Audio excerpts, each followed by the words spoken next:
We hear today that the government has decided to outsource the running of its fleet of water bombers to a UK multinational, Babcock. Now, we know the Premier's enthusiasm for outsourcing, whether it's government contracts or vacation homes, but one reason we've heard this has to be done is because the water bombers weren't running all the time. That is, thankfully, because we don't have forest fires all the time. We know Babcock is taking over the fleet, but not ownership of the planes. Are there going to be different pilots and maintenance crews? Are those jobs staying in Manitoba? Are they being outsourced? Or are people just going to be fired and rehired for less to save on costs?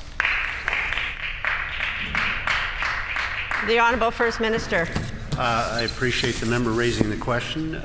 There will be faster response times, enhanced safety, and superior aircraft maintenance programs, Madam Speaker, but right now we have pilots who are out of the country and away and not available to use the water bombers for as much as half the year. That's right. Instead, Madam Speaker, what we'll have now is the ability to help our neighbours.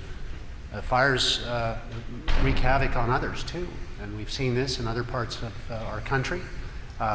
Using this model, we'll be able to give assistance to others who need our help better than we ever could before, and I would hope the member would support and encourage that kind of behavior. It wasn't possible. It wasn't as possible as it needed to be under previous structures, under previous administrations.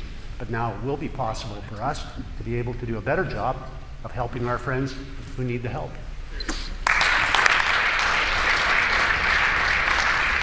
The Honourable Leader of the Second Opposition on a supplementary question. Madam Speaker, we've often heard from this government they have to privatize because other provinces have done it or doing it.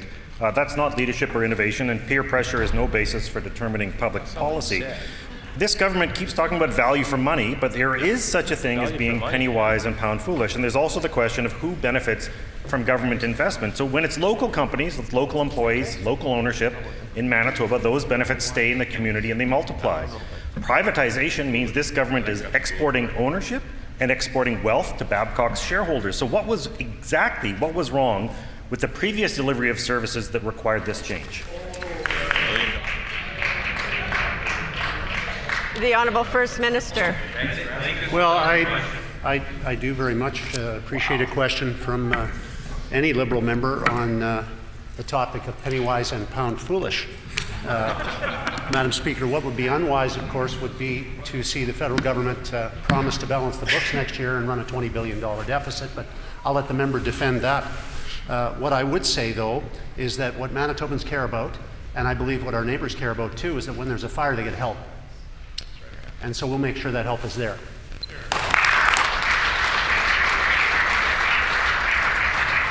The Honourable Leader of the Second Opposition on a final supplementary. Madam Speaker, the Premier often talks of the ideology of the NDP. However, it's just as ideological to believe that the private sector will always deliver a better result as it is to believe the public sector will always deliver a better result. Public safety is different, as the Premier has said many times.